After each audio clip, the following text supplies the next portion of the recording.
So it's a little bit after 2, so we'll get started. I'll introduce myself. My name is Crystal Chisel. I'm Executive Director of the Global Council for Science and the Environment. Welcome to this Science as Actionable Knowledge Workshop. We are very happy to have you here today. And we have an impressive group of people here from multiple sectors.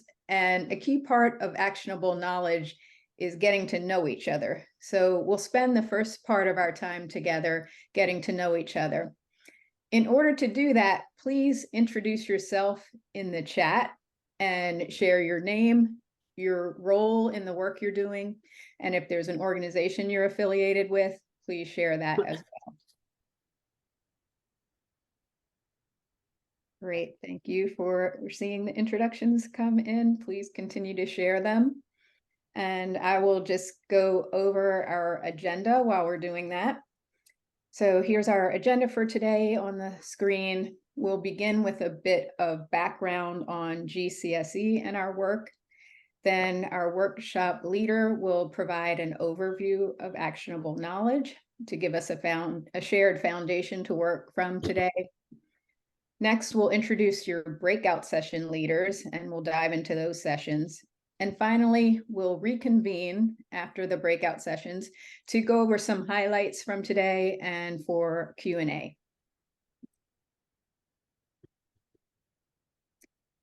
The Global Council for Science and the Environment was founded in 1990 and has continuously focused on improving the use of science in environmental decision-making. GCSE is interested in supporting both interdisciplinary and transdisciplinary environmental and sustainability education and research, all with a vision of solving complex environmental problems. In 2022, GCSE led a pilot program in partnership with NASA to support a cohort of researchers as they pursued application-oriented work. The pilot program helped researchers enhance the relevance of their work to stakeholders and built community across the cohort of researchers.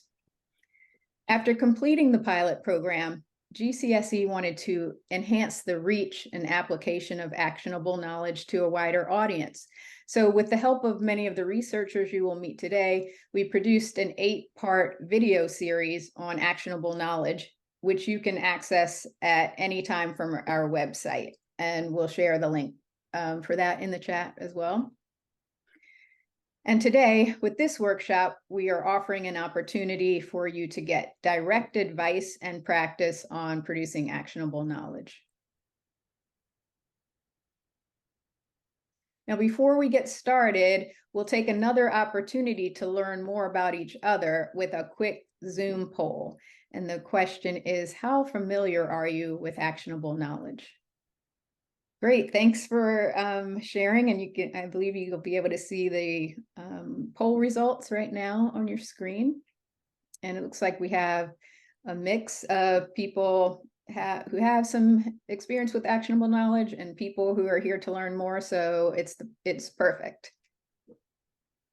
Now I want to introduce one of our workshop leaders today, Dr. Christine Kirchhoff. Dr. Kirchhoff is an associate professor in civil and environmental engineering and assistant director of law, policy, and engineering at Penn State University. Dr. Kirchhoff was previously GCSE's senior advisor on actionable knowledge and was instrumental in the development of our actionable knowledge video series. Thank you so much for being here, Christine. Over to you. Thank you, Crystal. It's great to be here. Hopefully everyone can hear me all right.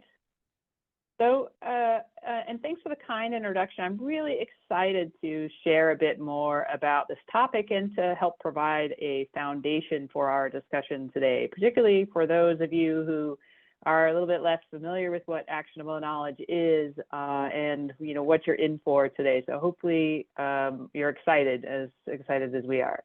So let's start by really defining what actionable knowledge is. So the way we think about actionable knowledge is it's knowledge that fits the needs and decision environments of users of that knowledge. So you can see the definition here on this slide, and it's showing a group of folks, gathered around the table with the implication of, trying to take data and scientific knowledge and really translating that knowledge into something that is more actionable for informing a policy and decision making. And, that's really the heart of the matter. While we know that all knowledge has value and is potentially useful, science really doesn't generally become actionable if it's produced by scientists or other knowledge producers really working exclusively by themselves. You don't see a table with sort of one individual at it. You see that table or a virtual environment with, lots of people working together. And that's really when science becomes actionable. That's when we sit down, we work together to create the knowledge together. And it's that interaction between knowledge producers and knowledge users that really does distinguish the production of actionable knowledge from other ways of doing science, which are usually involving much less collaboration, particularly outside of the academic setting, and often are much more disciplinary focused. But doing science in ways that are more likely to lead to actionable knowledge production means we generally do science differently. And doing science differently is not always easy. And in fact, we may not be all that well prepared to do it. And this is because our training, in a typical training at universities, it often prioritizes building disciplinary knowledge and skills to help us do science in more traditional ways, the way science has always been done. And, we're less likely to learn the kinds of skills and knowledge that help us work across disciplines in more collaborative and transdisciplinary research. And so we've got a slide here that gives you sort of an idea of some of the skills and attitude we're talking about that are really helpful for producing actionable knowledge. And included in these skills are like the soft skills we don't often think about as being really super important, but in this context, they're really valuable. The ability to listen well, to empathize with, to value the knowledge and experiences of others, in addition to things like better skills in collaboration, better skills around cross-cultural awareness, and much, much more. It's these kinds of skills that help us be more successful in engaging with different disciplines and engaging with others outside of academia. Individuals, groups, communities, public or private organizations or entities that may want scientific information to inform policy and decision making, but otherwise don't have access to it. And so here we have some examples of different types of potential users who might be wanting to engage with us in the production of actionable knowledge. So hopefully that gives us a little bit of background in the basics and definitions and terms that we might want to think about when we're engaging in our next more of a hands-on workshop around actionable knowledge. So back to you, Crystal. Okay. Thanks for that overview, Christine. I'm now going to ask our workshop leaders to all briefly introduce themselves and tell us what motivates them to produce actionable knowledge. So we'll start with Mayra Cruz, Lynée, Turek-Hankins, and Natalia Brown. So Mayra, please go ahead and introduce yourself. Great, thank you. Hi, everyone. My name is Mayra Cruz. I use she, her pronouns. I'm a third-year PhD student at University of Miami. I'm in the environmental science and policy track there.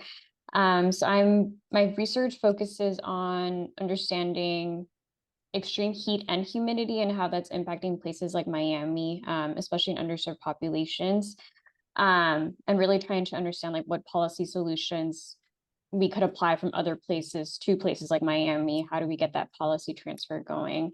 What really inspires me to create actionable knowledge is the fact that I think for a lot of these, like what we call like wicked problems sometimes, right? Whether it's like hurricanes or sea level rise or extreme heat and humidity, I think we can do a lot more and have a lot more impact when we use actual knowledge to do our research and the ways that we're communicating with people outside of our own little silo.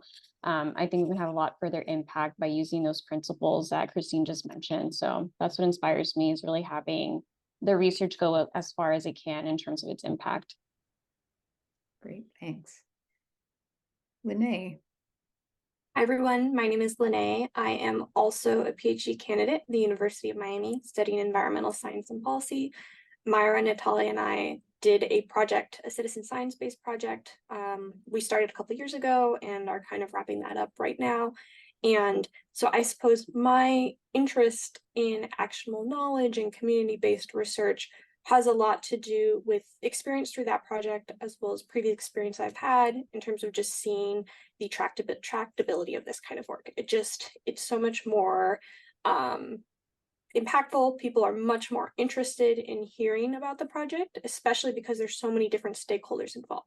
A lot of times my voice is not the best voice to talk about a problem. And so I think what's really impactful about doing this work is you get all different kinds of people involved moving the same thing forward. And I also think there's really something special about seeing people involved in the scientific process who perhaps were not previously, and is really empowering for them as well. Great. Natalia. Hi, everyone. My name is Natalia Brown. I'm the former Climate Justice Program Manager at Catalyst Miami, which is the nonprofit organization that was partnering with the University of Miami on this project. Right now, I'm a first-year student at Harvard Law, and I'm most inspired by, just building off of my colleagues, the little moments, almost like light bulb moments, that community members and decision makers, particularly in government, seem to experience and express when they see how this evidence base really brings together those different stakeholder groups. I'm also inspired by just seeing how different their engagement is with research, and how projects that are designed with intention and that are really fostering impact and engagement with other stakeholder groups, how they're, I think, inspiring a different type of institutional trust and trust in research. Great, thank you so much. And Mayra, Lynée, and Natalia will be leading the breakout room on community engagement for actionable knowledge in breakout room 1. And next we'll meet Pat Keys and Esther Obonyo. So Pat, please introduce yourself and let us know what motivates you to produce actionable knowledge. Yeah, hi everybody. My name is Pat Keys, and I'm an assistant professor at Colorado State University in the Atmospheric Sciences Department. And when I think about what motivates me to produce actionable knowledge, I guess at the end of the day, I kind of just want what I do to matter. And so I think about, in the context of like the science that I produce and the knowledge that comes out of that. I won't say that I produce it, but the knowledge that sort of comes out of that. I want that to matter, whether that be for stakeholders or community, or could be the scientific community that matters, or it could be an individual discrete place on a map where that matters. And so I think ultimately it's just, I want what I do to matter. And so in this case, actionable knowledge is a lens that kind of helps to facilitate that and kind of permit that to happen. Okay, thank you. And Esther. Yeah, hi, my name is Esther Obonyo. I'm a faculty member in the College of Engineering at Penn State University, jointly hired by Engineering Design and Architectural Engineering. I also direct the Global Building Network. I'm originally from Kenya. My husband is from Tanzania. My motivation for engaging in actionable knowledge is actually goes back to my experiences as an undergraduate student at the University of Nairobi. A lot of what I was being taught in my built environment major was not applicable to the challenges of slums, Kibera slums. We were being taught to design houses to the British standards for people in the higher income groups. So that was a burden throughout my undergraduate studies. And I had a professor who was working on alternative building materials that were more affordable, more sustainable. So every day as I walked in and out of class, I looked at his laboratory, which was outside our main building. And I just kept telling myself, when I grow up, I want to be just like him. And I'm glad that I'm following in his footsteps. Nice, thank you, Esther. And Pat and Esther will lead the breakout room on practicing skills and attitudes for actionable knowledge. That will be in breakout room 2. Next, we'll meet Leah Nichols. Hi, my name is Leah Nichols, and I am the Executive Director of George Mason University's Institute for Sustainable Earth. And I guess some of my research interests have always focused on how do we get knowledge used and the different pathways in which we can engage to put science to use. And so I do focus on facilitating and producing actionable knowledge for a lot of reasons. One is similar to all of my colleagues. I want to see science having an impact. It's a shame when knowledge sits on a shelf, and there's a lot that does just sit on a shelf, and because there's a lot of work that has to go into putting knowledge into action. And another that really sort of motivate me is I want to be asking the right questions. In order to ask the right questions, I need to know what other people care about, what does society care about, and then there's so many big societal challenges that our society is, or that our generation and future generations are facing, that we really need to start doing this and start doing science in ways that are activated much more quickly than in the past. Yes, thank you. And we met Christine, but Christine, I wonder if you want to share what motivates you to produce actionable knowledge. Sure, happy to. I really came at this from a practitioner side. So I was an engineer in practice, designing water and wastewater treatment plants and thinking about, how do we make these plants that we were designing more sustainable and more resilient, and really got at that interest in sort of the policy that was driving the design standards for water and wastewater systems. And then the next step is who informs and how do we decide what standards we're setting forth for our water and wastewater and systems and other built environments. And it was from there that I got interested in how to think about, what's the process in making science that's more actionable and able to inform policymakers and decision makers and design standards and the like. And that, it just snowballed from there, if you will. And here I am today. So really excited to be a part of it. I think it's a lot of what also is in the back of my mind is what Leo and Pat and Esther and Maya and Lynée echoed before. I feel like once you get into this space, you just want to do more and make more of an impact and the like. So yes, it's great to be here, and thanks for putting this on GCSE. It's so exciting. Well, thank you for your contribution. And I think we have a bit of time before we go to our breakout rooms. So we want to open it up for a Q&A from the audience. So if there's any questions, you could just raise your Zoom hand and we can call on you, or you're also welcome to put your question in the chat. I actually have a question. So I've been hearing lately a lot of terms that sound really related and that seem kind of to overlap a little bit. So I'm just wondering, I've heard actionable knowledge, but I've also heard like use-inspired research and co-production of knowledge and transdisciplinary. So could any of the speakers, Leah and Christina, I know that you have written about this before a little bit. Could any of the speakers just explain the relationship between any of those terms, and are they all different? They are. There's some subtle differences. Let's see, let me sort of list the ones that you started with. Transdisciplinary, I often use the term, and I don't know if you'd find this in the dictionaries, but you have interdisciplinary and multidisciplinary and transdisciplinary. Multidisciplinary, I typically think of science that is a research that is being done sort of with the different disciplines sort of touching each other, but not deeply integrated. Interdisciplinary is a much more coming to a meeting of the minds across the different disciplines, and transdisciplinary pulls in non-discipline stakeholders, if you will, or external to the academic space into the research processes. Co-production, so transdisciplinary and co-productive research are very similar, and you can often use those somewhat interchangeably. Co-production, though, is discussing the process and the procedures and the ways in which these types of the different types of groups across disciplines and across different stakeholders come together and engage in the scientific process and using scientific methods. Let's see, there was one more that you had. use-inspired knowledge or use-inspired research. That is asking, so when I said asking the right questions, it's starting from the challenges, understanding the problems that you want to be solved, that need to be solved, rather than starting from science that is more curiosity driven or sort of at the cutting edges of your discipline. Discipline science, you're often saying, well, my question led to this answer. What is my next question after that? It's just sort of pushing that knowledge frontier forward, and then figuring out how to apply that understanding to solve other problems or solve challenges.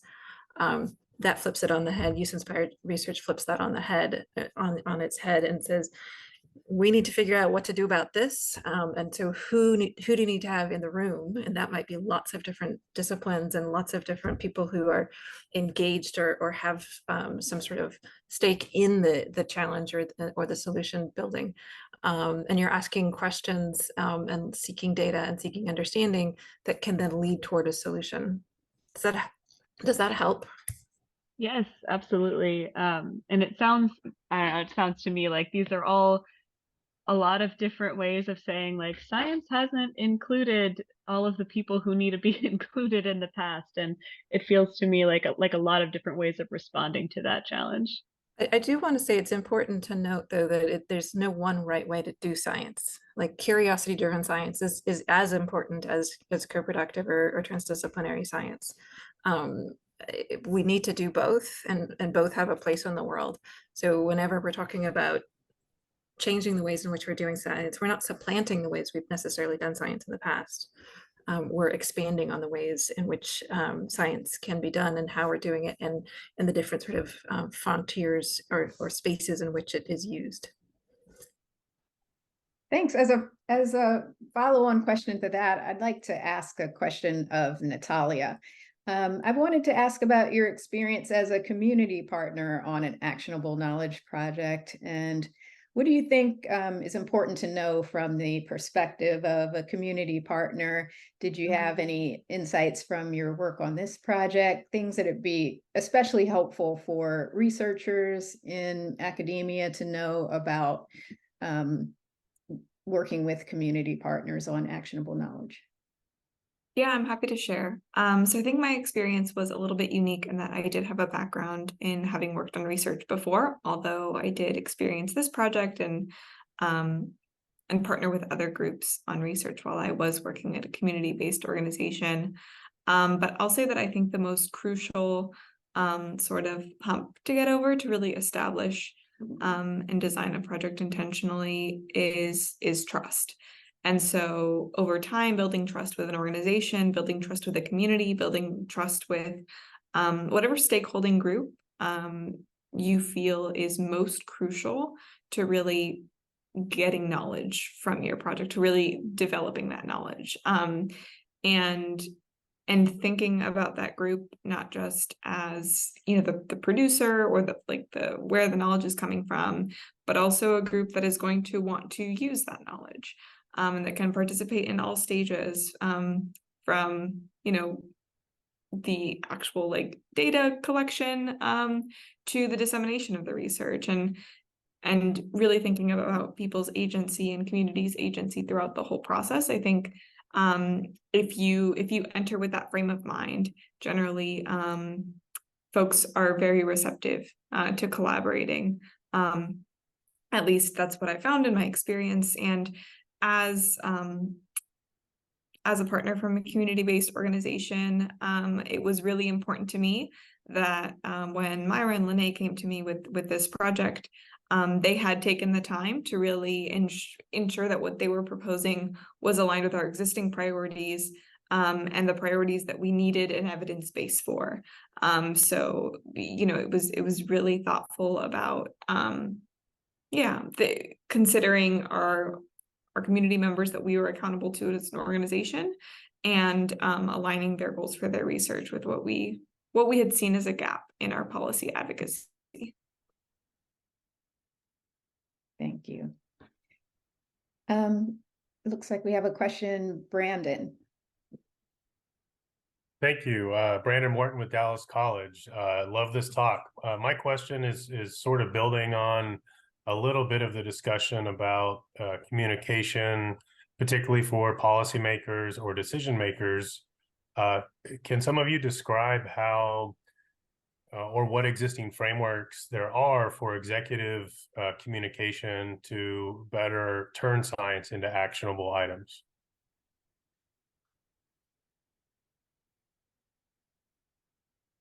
Any of our panelists want to jump in there? Well, I'll take a quick or offer a quick point of reference. So, you know, we typically think of one way to provide information to policymakers, if we're thinking particularly around legislators at the state or federal level, you know, the one-page policy memos or policy briefs, making your what you're trying to share to be as pithy and short as possible, but also linking it to the extent you can with that pre-work that Natalia and Mayra and Lynée kind of talked about with understanding what the bills are, what are the issues, you know, what are they, what's their role, their leadership role in the legislature or in the Senate, and really tagging your work to be relevant to broadly their role, but also more specifically the policies and kinds of, you know, decisions and that they're trying to make right now. And it's helpful to, you know, if you're at a university, a college university, sometimes you have the benefit of having government affairs folks who have some of those relationships, and you can kind of leverage those relationships that they already have. So to some degree, the trust and that background is there. And so leveraging those relationships helps you get the foot in the door to understand what are the issues that matter, and then working to craft your message to resonate with the particular issues that they're most important to them. Could I? Esther, did you want to give an additional answer to that question? Yes, so I was also going to say that the National Science Foundation and other funding agencies in other countries are also investing in programs that are providing or incentives for researchers in a university to work in collaboration with non-academic stakeholders to target their research questions, to align their research questions with actionable knowledge generation. So I'm a lead PI on one such project that's funded under the Belmont framework. So several funding agencies from different countries coming together and agreeing on the global challenges that are aligned to non-academic issues that have already been sourced by them. And I find those very useful. And there are several examples out there of more of these sort of things emerging. Thanks. And we'll take a last comment from Leah. Sure. Very quickly, one thing I often say in this context is there's a rich ecosystem around policy and policy change and policy dialogues. And so when you're thinking about engaging in that space, you don't always have to go directly to the elected officials or the government staff. There are think tanks, there are other advocacy organizations, there are various different entities where you can have more, actually sit down and have more of a dialogue with individuals who are really thinking very thoughtfully about all of the sort of touch points that Christine was just talking about. How does the science enter into the ecosystem, into the policy, the dialogue and the policy space? Which bills are up and run, or being sort of prioritized? What are the politics in the situation? So you don't have to, as a scientist or a researcher, you don't have to go all the way to translating your science from the bench all the way to the elected stakeholder. There are a lot of people who you can engage and so help you along the way. Thanks, Leah. So we're going to now move into our breakout sessions. There will, of course, be opportunity in the breakout rooms for Q&A, and then I want to remind you to reconvene here in the main room after the breakout sessions, where we'll have additional time for Q&A, and plus we'll be sharing highlights from the breakout sessions. So in case there's two that you wish you could be in at the same time, you'll get a taste of what happened in the other rooms and another opportunity for Q&A after the breakout sessions. Breakout sessions have now ended. I know that time flew by. Our session was very interesting, and I'm sure that all of them were, but we'll now have a chance to give a brief highlights from each of the breakout rooms and also time for more Q&A. So I think, why don't we start with the session with Mayra, Lynée, and Natalia on community engagement for actionable knowledge.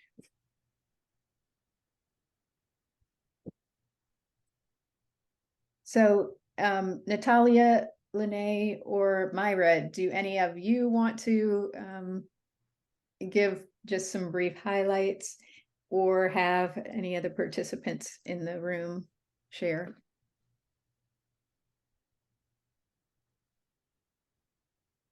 Just jump right in. I can go, yeah. So we asked all the participants in our group to talk about what was the takeaway that they wanted from this session. So we did hear some similarities across the board. I think the majority of participants mentioned like wanting to learn more about like policy and processes and like how to develop that, how to work in different communities, like being used to working in one community, but how to expand outside of, you know, the space that they've been in. Also, a couple of people mentioned talking about like the sustainable development goals and how to, you know, like track those, how to incorporate those into research and work that's going on. So we kind of have like local perspective all the way to like national, global level in terms of trying to think through actionable knowledge. And yeah, I think just generally wanting to learn more about how to, you know, get started with this kind of work. So everyone went through an exercise and we had them think through who are people they have connections with already, like who are stakeholders that they foresee for the work that they're trying to do, and listing those out and trying to be as specific as possible. And then also we had them think about like, who do you have a strong connection with? Who do you have like no connection with whatsoever? So giving that like a number scale. And then like who's really relevant to the work and who is less relevant. So kind of doing some sort of like minor like power mapping to get a sense of like who's in my space, who isn't in my space, like who do I know I can go to today with a question or with like a project, and who do I need to work on a bit more with building out some sort of relationship. But yeah, we didn't get a chance to hear from our participants on like where they landed with their list. So if anyone would like to share now, that would be great. And obviously, like we know you can't do all of this in 5 minutes, but hopefully you can share some takeaways. I was actually in that breakout room, and while I'm not answering Mayra's question, I did want to just share some highlights that I found interesting, which was just the wealth of knowledge that is in the community that is untapped.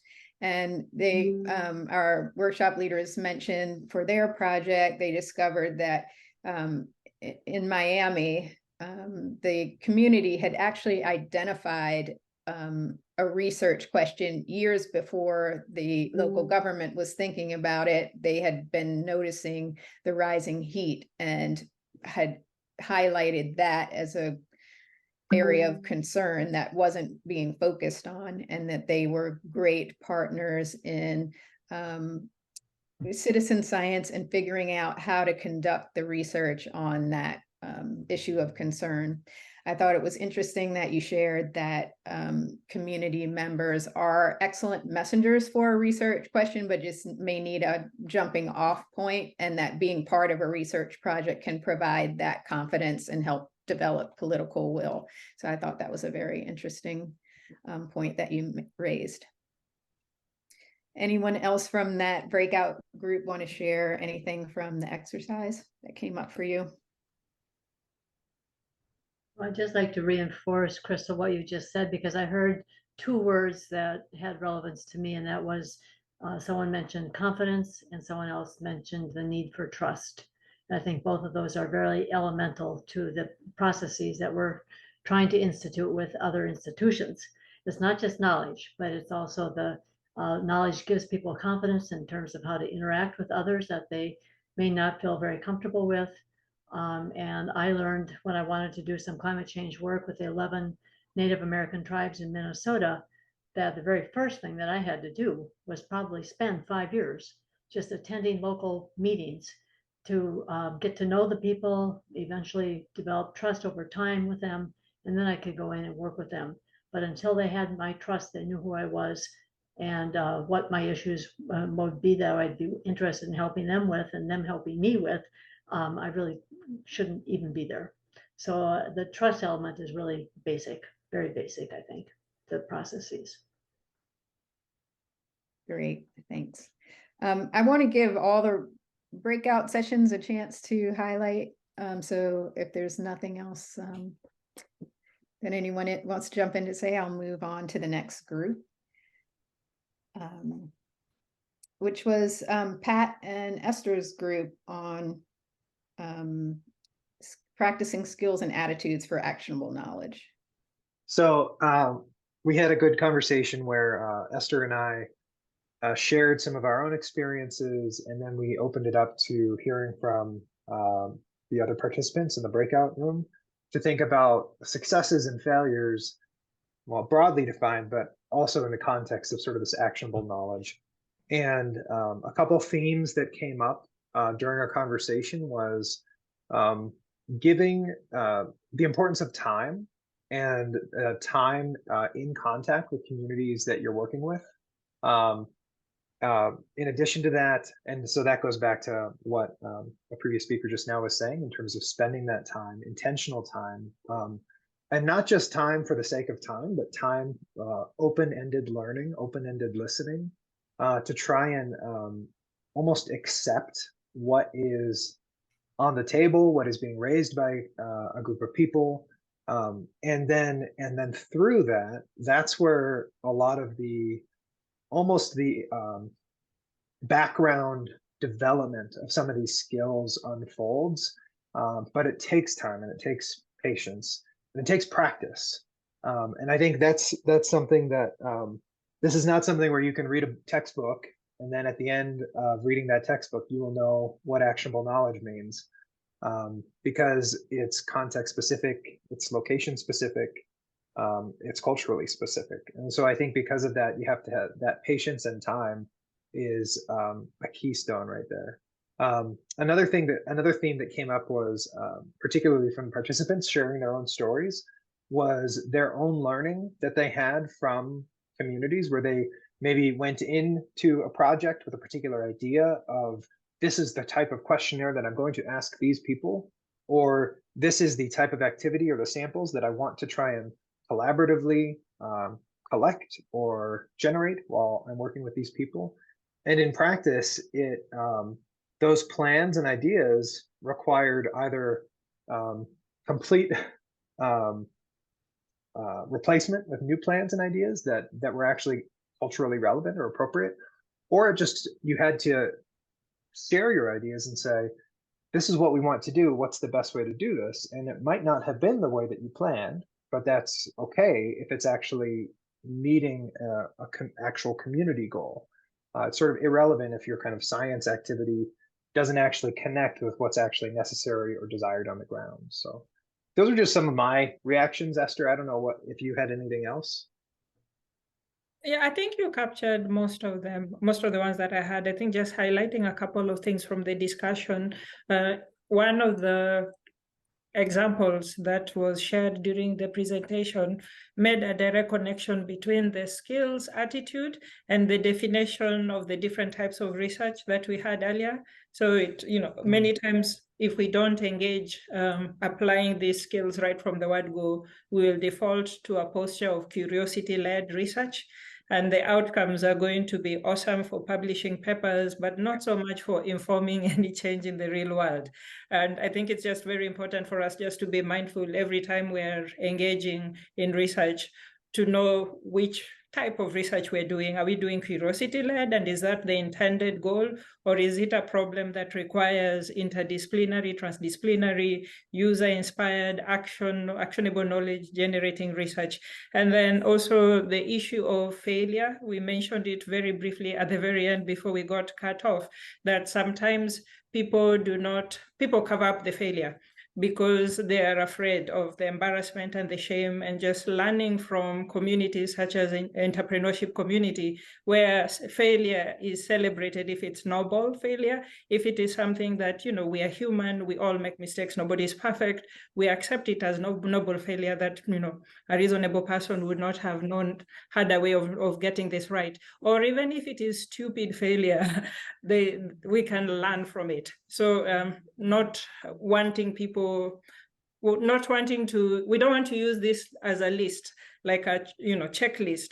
You have 90%, you're awesome. You have 70%, you're not so awesome. It's more of like continuous growth and development. Wherever you are, you can always do better. You can always do more, and there's no shame if you get things wrong. Just pick yourself up and try again.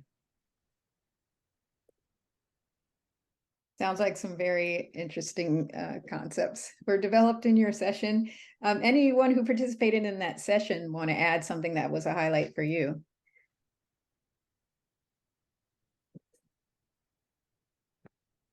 Alex, you have to say something.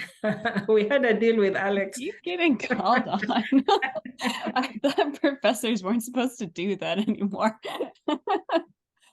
Oh man, yeah, I think what I shared in this workshop, and also kind of building on your last point, is that for me, as somebody who is a recent student and early career researcher, it is like, again, really meaningful for me to hear of experienced researchers talk about failure and to be open and transparent about that, because it's modeling what we should be doing, which is embracing from and learning from failure.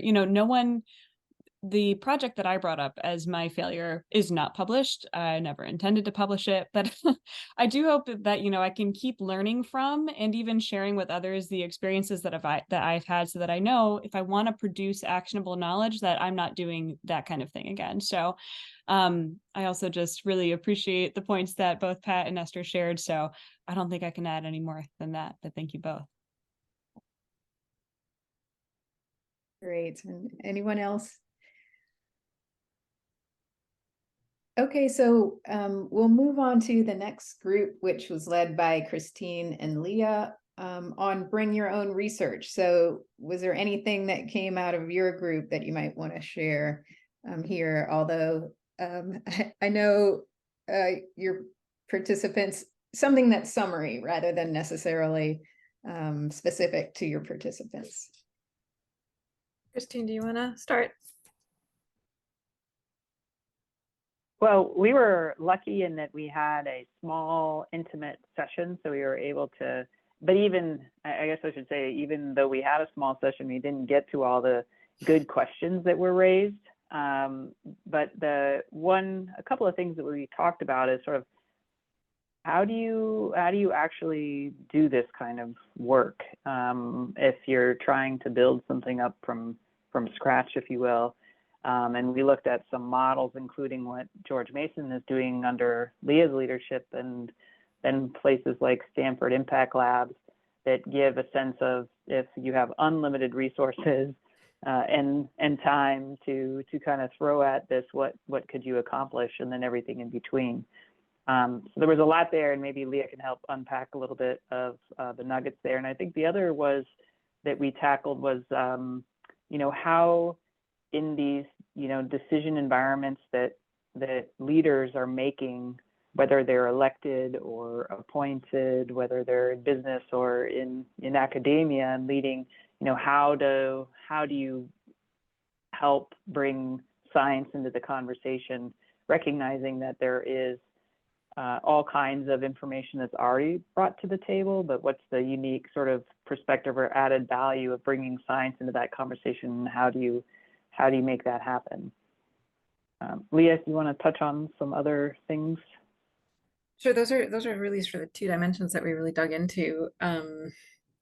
One thing I'd like to sort of add to the how do you sort of the spectrum of incentivizing this type of science, this type of work. An important sort of touch point is to bring the users into the science, so that you can have dialogues around need, challenges, and opportunities, before any questions are even formulated, and understanding, facilitating dialogues. And I think universities really do need to do this, is facilitate dialogues between science and researchers and stakeholders or science users, so that you can be asking those right questions. Yeah. We talked also a little bit about sort of the knowledge that decision makers bring to the table, and the structures that they're in, and the expertise that they have, and how do you start having dialogues around what can change, what is changeable, where are the opportunities for innovation, and those are often sort of insertion points for science to be brought to bear, and to really help both open up frameworks, rigid structures to create opportunities for change, but also to help inform those sorts of changes. I'm happy to have others weigh in if you guys gleaned other nuggets from that dialogue. Anyone from that breakout session want to share anything?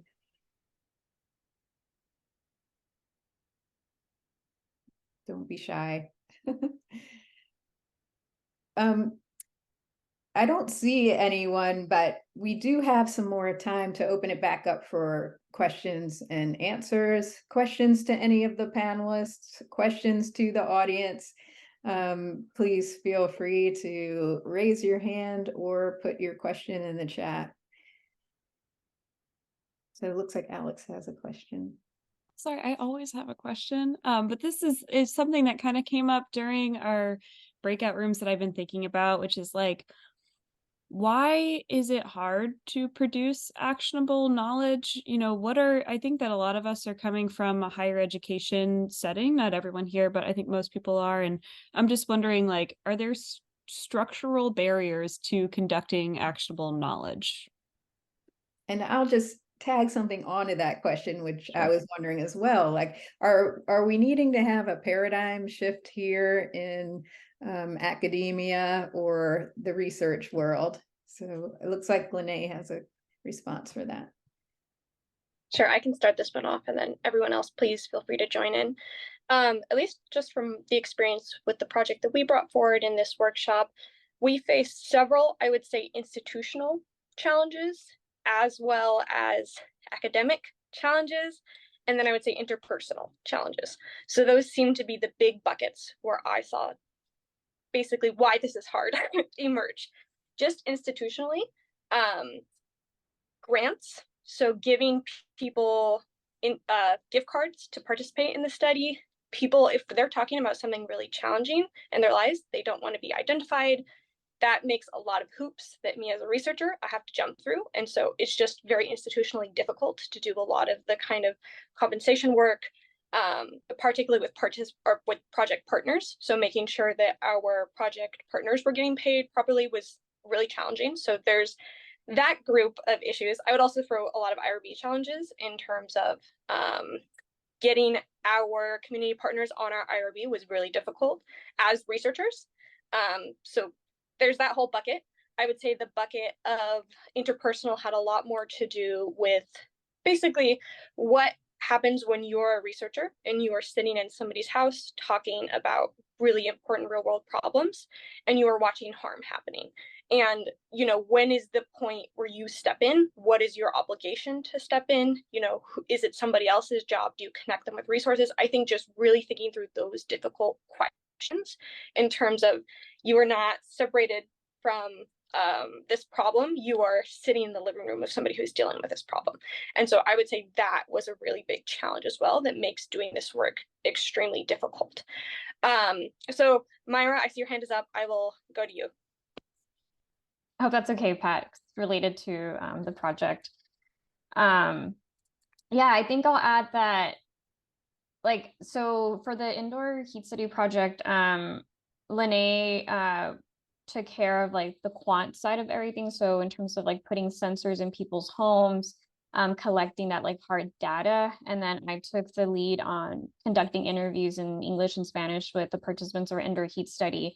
And I'll say that it was a huge help that I could speak Spanish natively, and that I had been living in Miami for several years already. Obviously, like that's not something that everyone has in terms of an ability to be able to adapt in that way. But I think like those are kind of like just to give you a sense of like how long it took for me to get to a point where I could speak with someone in another language about an issue. It just takes time and like practice. And I think too, especially when you're trying to have conversations about just like very difficult things, especially when during interviews, like that's what we did. You just don't know what's going to come up. You don't know what someone is going through. And so I think you have to be very nimble and just be a really great listener. I'll add like a solution to all of this. So in terms of witnessing harm, like something that we had already planned on doing before we started the project was making sure that whenever we were wrapping up the study, we had like a list of resources for our participants. So we had a list of programs that covered like energy assistance for their bills, rental assistance. So it was a list of different things that we knew they could apply to locally. We connected them to Catalyst, which provides like different economic assistance programs to low-income people as well. Like it wasn't a perfect list, and even that had its challenges, but at least it was a start. So I think too, thinking ahead of like, what are some of the things we might anticipate in terms of needs that our community members have that are participating, and how can we like at least try to meet them halfway and make it a little bit easier? Because I think it's really tough to go to someone's home and say like, hey, it's really hot, good luck dealing with that, right? Like you want to avoid that. So just think ahead and like be more proactive is what I would say. Try to anticipate some of those things that might come up. Yeah, and just really quickly, one last thing is try to be as specific as possible. So I think one of the things that was really helpful when we connected people to resources was giving them a phone number of somebody to call, giving them the email. This is the person you email. This is what you say. These are the things they're looking for. And that we told those people ahead of time, these people might be contacting you. And so I think having everybody ready made a really big difference.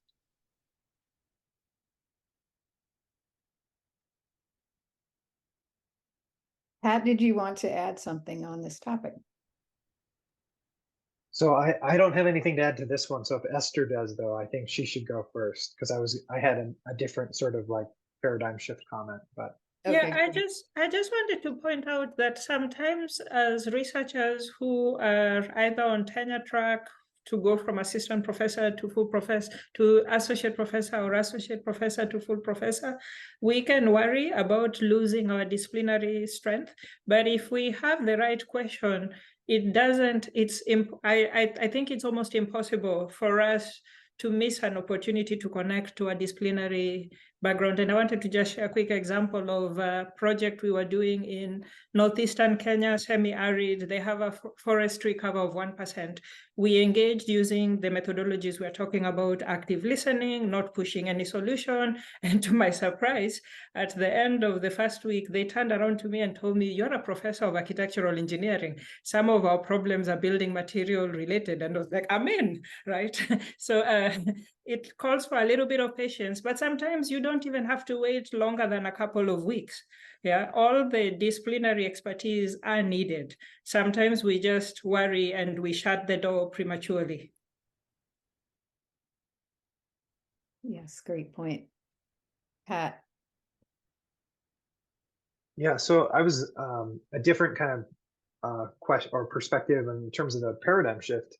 And this is maybe harder to do anything about as individuals, but I think in terms of thinking about as a society where our priorities are in terms of the funding of this type of work, so funding of science, and this would refer back to, say, big funders. So NASA, this is part of a NASA Earth Science Applied Science project, that this effort.